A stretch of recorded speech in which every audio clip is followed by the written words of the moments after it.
सो configuration हो गया। ठीक है। अब हम देखते हैं कि हमारे पीओ में वो चीज ट्रिगर करती है या नहीं। Okay. So supplier purchase organization, suppliers purchasing, purchase organization Y M one, और इसको अपने लो सेंटर। परचेज ऑर्गेनाइजेशन है आपका Y M one, purchase group, company code के, आइटम ओवरव्यू। यहाँ पर आप कोई भी मटेरियल, इस मटेरियल को आपको परचेज करना है, वो मटेरियल आप यहाँ पर ले लो।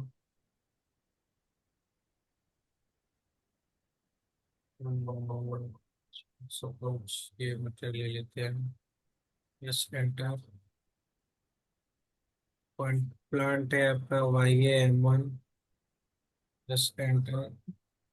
क्वांटिटी है, देन आपको डिलीवरी डेट कब का है वो डिलीवरी डेट आप मेंशन कर दो।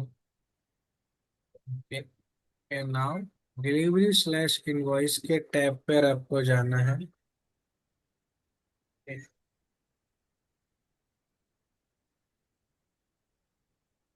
और ये जीआर मैसेज,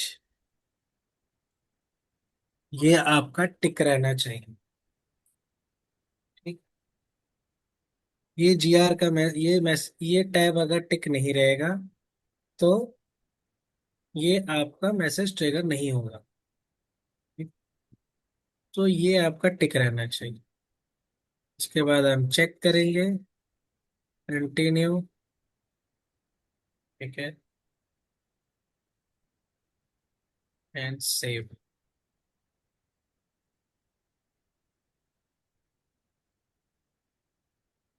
फिर ये आपको सेव कर दिया आपने, ये आपका पीओ जनरेट हो चुका है। पीओ जनरेट होने के बाद स्लैश एन वीगो करेंगे हम। और goods receipt, purchase order,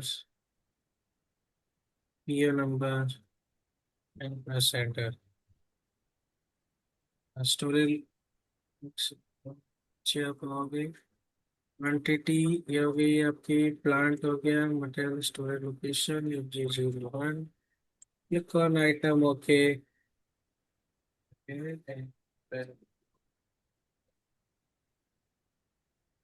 click on check and post. Okay. So material document जो है आपका, वो आपका पोस्ट हो गया। ओके। जब आपका ये मटेरियल डॉक्यूमेंट पोस्ट होता है तो आपको ये वेरीफाई करना है कि ये आपको मेल ट्रिगर हुआ या नहीं। ओके। सो आप किस में चेक कर सकते हो?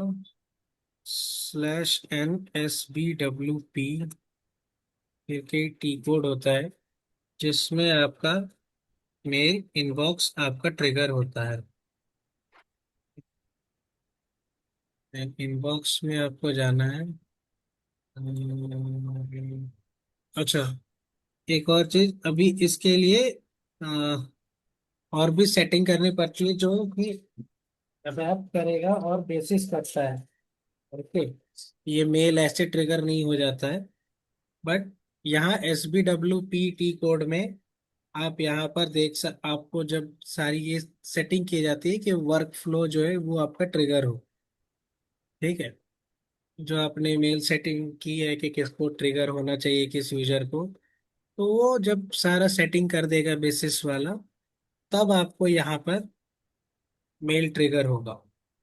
ठीक है, जो आपने मेल बॉडी सेट कर रखा है उसके हिसाब से। ओके। और एक और है, एक SBWP में आपको यहाँ पर मेल आएगा, और /SOST, यहाँ से भी आप चेक कर सकते हो कि आपको मेल ट्रिगर हुआ है या नहीं हुआ है। ठीक है। तो ये भी यहाँ पर भी सेटिंग की जाती है ओके। तो जाके आपका एक्चुअल मैसेज यहाँ पर भी आ जाता है आपका। जब तक वो सेटिंग नहीं की रहेगी तब तक यहाँ पर नहीं आएगा।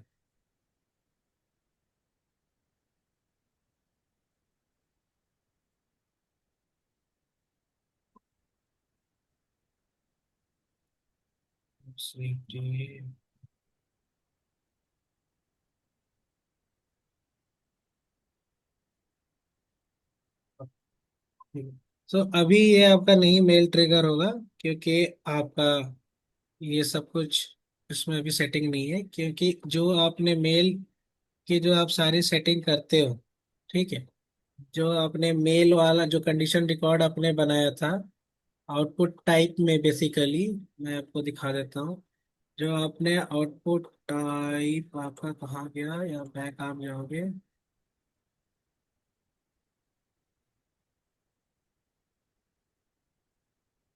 Maintain output type. तो यहाँ पर जो आपने वाई एम वन करके जो आपने बनाया था, इसको सेलेक्ट करके मेल टाइटल एंड टेक्स्ट यहाँ पर आप लिखोगे, एंड इसको आप डिनाई करो, फिर बनाओगे क्लोज। ओके। तो अब जो यहाँ पर आपने लिखा है, यहाँ पर क्या है आपको, यहाँ आप स्पेसिफिक, ये क्या देखो, ये जो आपने लिखा है ये क्या है, ये आपका टेबल और फील्ड नेम के कॉम्बिनेशन है।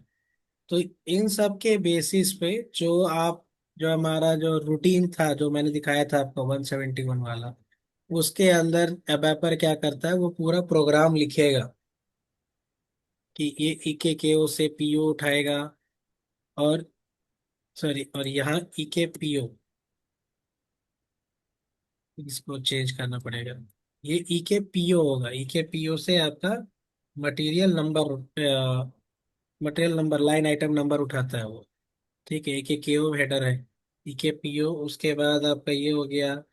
फिर आपको और क्या क्या चाहिए, जैसे मान लो मटेरियल आपको चाहिए, तो मटेरियल नंबर वो कहाँ से उठाएगा, तो वो सब कुछ आपको यहाँ से वो लॉजिकली लिखना पड़ेगा। ओके।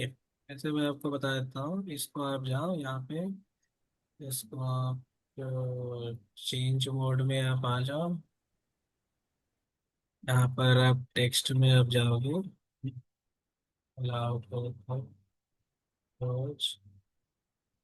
ठीक है, इसको आप लिखोगे ई के पी ओ करके। ठीक है, ई के पी ओ से आपका मटेरियल नंबर, ये जो लाइन आइटम है, वो लाइन आइटम कहाँ पर आता है आपका, ई के पी ओ में आता है। ई के पी ओ टेबल है, जिसमें आपका लाइन आइटम की डिटेल्स आती है। ठीक है। अब आपको इसके अंदर आपको क्या क्या चाहिए, जैसे मान लो कि आपको मटेरियल नंबर चाहिए, तो आप यहाँ पर लिख दो मटेरियल, इस तरीके से। और मटेरियल नंबर कहाँ से उठेगा आपका, पीके पीओ से उठेगा। पीके पीओ में मैटनर करके टेबल नंबर होता है, ये मैं अभी आपको दिखा दूंगा सारा। ठीक है, पीके पीओ से मटेरियल नंबर उठ जाएगा। फिर आपका मटेरियल टेक्स्ट कहाँ से उठाना है, वो भी आप लिख दो, क्योंकि जिसको नोटिफिकेशन जा रहा है उसको पूरा पता चलना चाहिए ना, कि मेरा कौन सा पीओ नंबर आया, कौन, उस पीओ का कौन सा लाइन आइटम नंबर मेरा रिसीव हुआ है, कौन सा मटेरियल नंबर रिसीव हुआ, उस मटेरियल का नाम क्या था। ठीक है, मटेरियल टेक्स्ट करके अपने मान लिख दिया। अब ई के पी ओ। ठीक है, अब मान लो कि आपको मटेरियल का टेक्स्ट नहीं पता अभी, तो आपको फील्ड जानना है कि मैं मटेरियल का टेक्स्ट नंबर कहाँ से, उसका फील्ड नंबर क्या है। तो आप एक काम करो, यहाँ देखो जाओ, मैं आपको टेबल का एक्सेस दिखा देता हूँ, टेबल कैसे देखा जाता है। एसी 16N में जाना है, पीके पीओ में जाना है आपको, और हमने अभी एक पीओ बनाया था, राइट, /M23।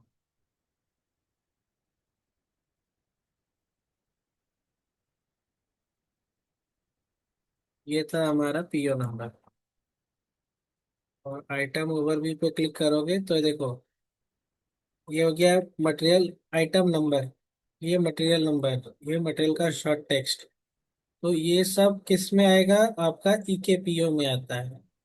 AC 69 में EKPO आप लिखोगे, देखो उसका डिस्क्रिप्शन भी है, परचेजिंग डॉक्यूमेंट आइटम। फिर आप सिर्फ PO नंबर एंटर करके और यहाँ एग्जीक्यूट कर दो। ठीक है, इस तरीके इस पर आप डबल क्लिक कर दो तो देखो EBELN, ये क्या है आपका PO नंबर है। EBELP, ये फील्ड है जिसमें आपका आइटम नंबर स्टोर होता है। मैटनर, ये मटेरियल नंबर जो ये स्टोर होता है। फिर EMATN, जिसमें मटेरियल का शॉर्ट टेक्स्ट करके, सॉरी ये TXZ01, जिसमें आपका मटेरियल का टेक्स्ट आता है। तो आपको कौन कौन, तो यहाँ से आपको, अगर आपको मान लो याद नहीं है कि मटेरियल का फील्ड क्या है, टेबल का फील्ड क्या है, ये सब कुछ, तो आप यहाँ से आप निकाल सकते हो। Okay. तो यहाँ से जित आपको टेबल और फील्ड का कॉम्बिनेशन पता चल जाएगा, और उसी को आपको यहाँ पर लिख देना है। तो जो भी आप यहाँ पर लिखोगे ना, अब आप क्या करेगा, इसको उस प्रोग्राम में लिख देगा, वो रूटीन के अंदर में लिख देगा। ओके। और वो PO नंबर, PO का line item number, material number, material short text, और भी जो जो चाहिए आपको, मान लो क्वांटिटी कितनी रिसीव हुई मेरी, तो क्वांटिटी डिलीवर वो कहाँ से पता चलेगा अब आपको। ठीक है, मान लो आपको ये भी जानना है कितनी क्वांटिटी डिलीवर हुई है, तो क्वांटिटी डिलीवर्ड वो किस टेबल में, अभी आपने क्या किया था, एक मटेरियल डॉक्यूमेंट पोस्ट किया था। तो जब आप मटेरियल डॉक्यूमेंट पोस्ट करते हो, उसकी डिटेल्स कहाँ पर आती है, MSEC टेबल होता है एक होता है MKPF, एक होता है आपका MSEC एम, और एक और S4HANA में एक नया टेबल आया है मैट डॉक करके। मैट डॉक, पहले MKPF और MSEC चलता था। जो आप मीगो के डॉक्यूमेंट पोस्ट करते हो, वो इस टेबल्स में स्टोर होते हैं। तो आपको पहले हेडर और आइटम का अलग अलग देखना रहता था, तो अलग अलग टेबल थे बने हुए। अब इन दोनों को क्लब करके एक ही टेबल बना दिया गया है एस्फोराना में। तो आप चाहो तो इससे निकाल लो डेटा, या फिर पुराने से भी निकाल लो, कोई फर्क नहीं पड़ता है। अब मान लो आपको क्वांटिटी डिलीवर्ड, अब आपको जानना है, तो MSEC में आप गए, यहाँ पर टेबल है, इसको आप क्रॉस कर दो। MSEC में आपको जाना है, क्या देगा, डॉक्यूमेंट सेगमेंट मटेरियल। अब आपका जो मटेरियल डॉक्यूमेंट नंबर, मतलब ये 2163, इसमें आपका आ रहा है ना, एक क्वांटिटी आपने रिसीव किया है। तो यहाँ पर आप आ जाओ, मटेरियल डॉक्यूमेंट नंबर आप पास कर दो 2163 एंड एग्जीक्यूट। ठीक है, अब आपने इस ईयर का पास किया है, तो 2163 2025। अब इस पर आप डबल क्लिक कर दोगे तो यहाँ पर आपको सब पता चल जाएगा। ये देखो, यहाँ से प्लांट आ गया, स्टोरेज लोकेशन आ गया। ओके, उसके बाद आपने कितनी क्वांटिटी रिसीव की है, ये आपका मटेरियल डॉक्यूमेंट नंबर हो गया। ठीक है, ये मूवमेंट टाइप हो गया, कौन किस मूवमेंट टाइप से आपने रिसीव किया था। फिर आप इसको नीचे स्क्रॉल करोगे तो यहाँ पर आपको ये महंगे, MENG, ये होता है आपका कितनी क्वांटिटी आपने रिसीव की है। ठीक है, कितने अमाउंट का रिसीव किया है, वेंडर कोड, वो सब कुछ आपको यहाँ पर पता चल जाएगा। ठीक है, तो ये इस तरीके से आपको इसके अंदर में लिख के, ये वाला जो है फॉर्म आपका सेंड पोस्ट में, इसके अंदर में आपको सब कुछ लिख के देना होता है। ठीक है, जैसे ही आप लिख के दे दोगे ये यहाँ पर, तो इसी के बेसिस पर प्रोग्राम क्या करेगा आपका, आप लिख दो MSEC, MELGE।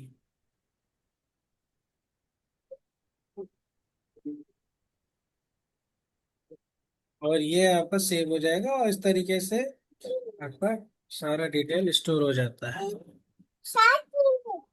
ओके। तो मैं आपको फिर से बता देता हूँ कि सपोज आपको एक रिक्वायरमेंट आती है कि पीओ जो क्रिएटर है उसको मेल जाना चाहिए कि मैंने इस पीओ का, इस लाइन आइटम का ये मटेरियल नंबर, इतनी क्वांटिटी, इस वेंडर के साथ में, ठीक है, इस डेट को, अगर आपको डेट भी जानना है तो इस डेट को, इस सपोज स्टोर में 4-5 बंदे काम करते हैं, इस यूजर ने इतनी इस वेंडर से, ओके, इसको रिसीव किया है।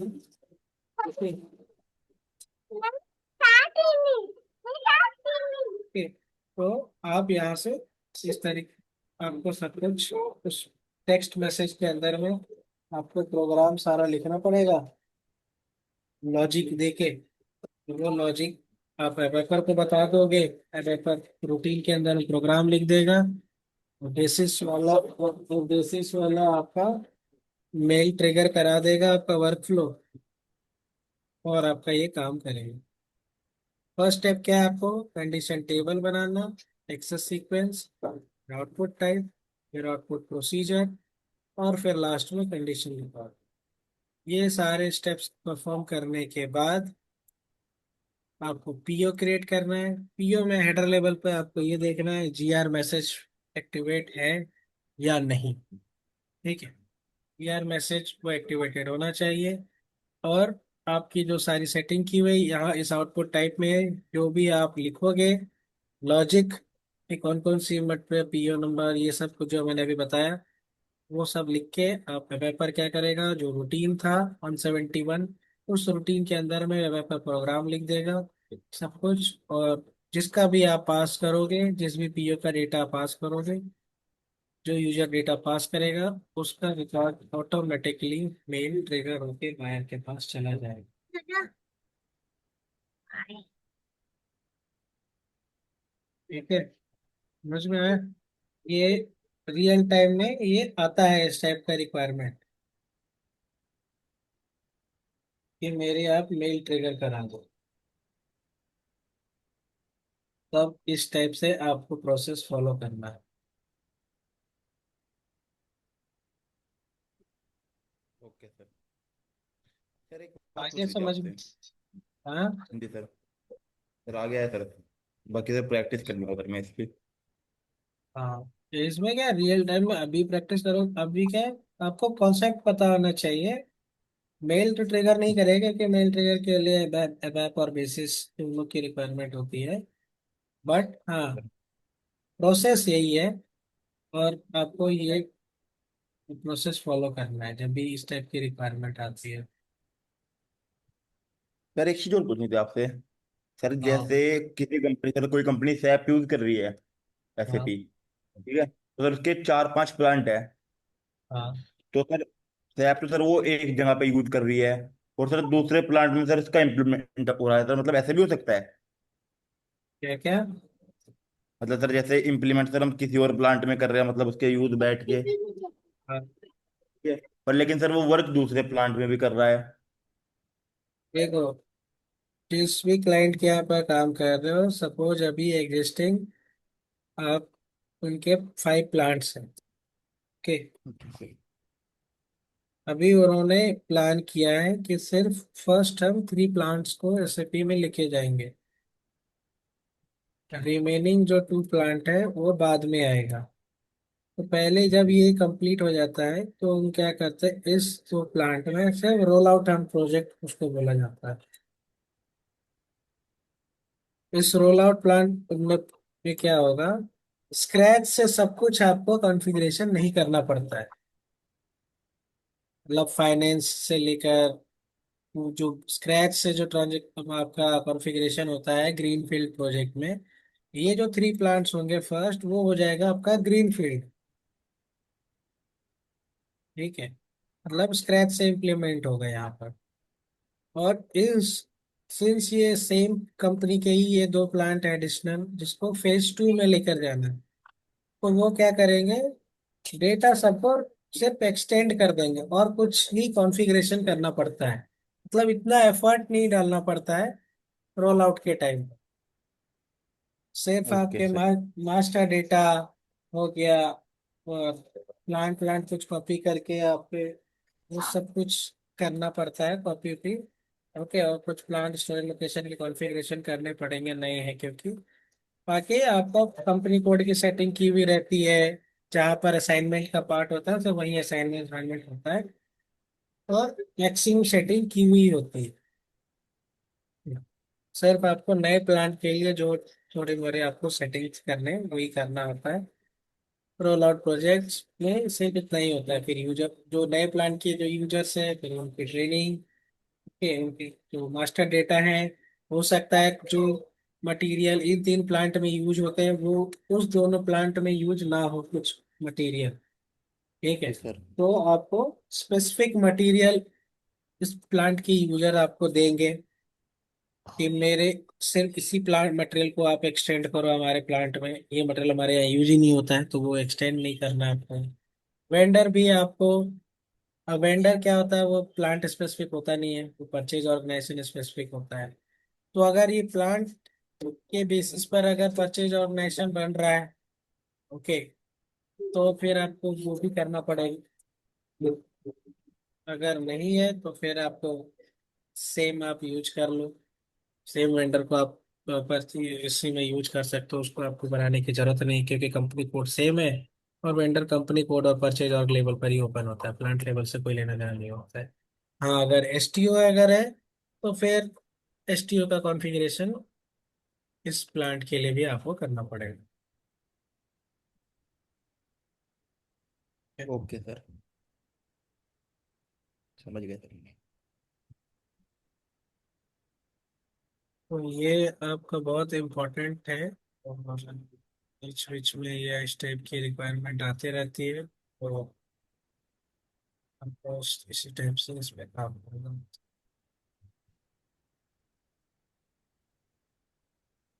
जो SOST और जो SBWP, ये जो दो टी कोड मैंने बताया था, तो SBWP क्या होता है, इसके अंदर आपका इनबॉक्स जो है, जैसे आपका जीमेल होता है ना, उसी टाइप से इसमें भी होता है SBWP।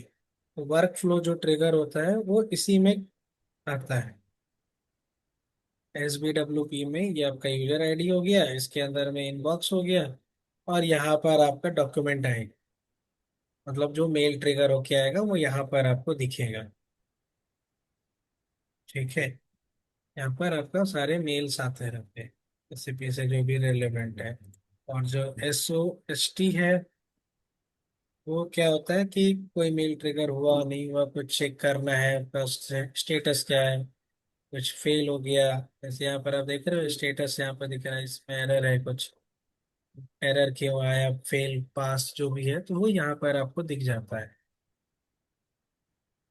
सर जो SBWP हो गया मतलब ये एक तरह से SAP का मेल है। हाँ, वो आपके वहाँ पे आपके यूजर आईडी के जो इनबॉक्स है उसमें सारी मेल नोटिफिकेशन आती रहती है।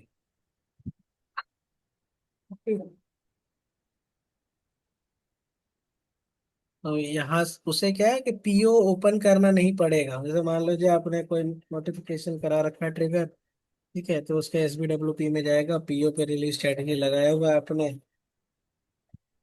तो आपको नोटिफिकेशन जो है SBWP में चला जाएगा, और वहां से भी आप अप्रूव या रिजेक्ट करने का ऑप्शन होता है। ठीक है, तो आप मुझको क्या पीओ ओपन करने की जरूरत नहीं पड़ेगी, वो वहां से भी अप्रूव कर देगा, वहां पर भी मेल नोटिफिकेशन वो सब कुछ आपका चला जाता है।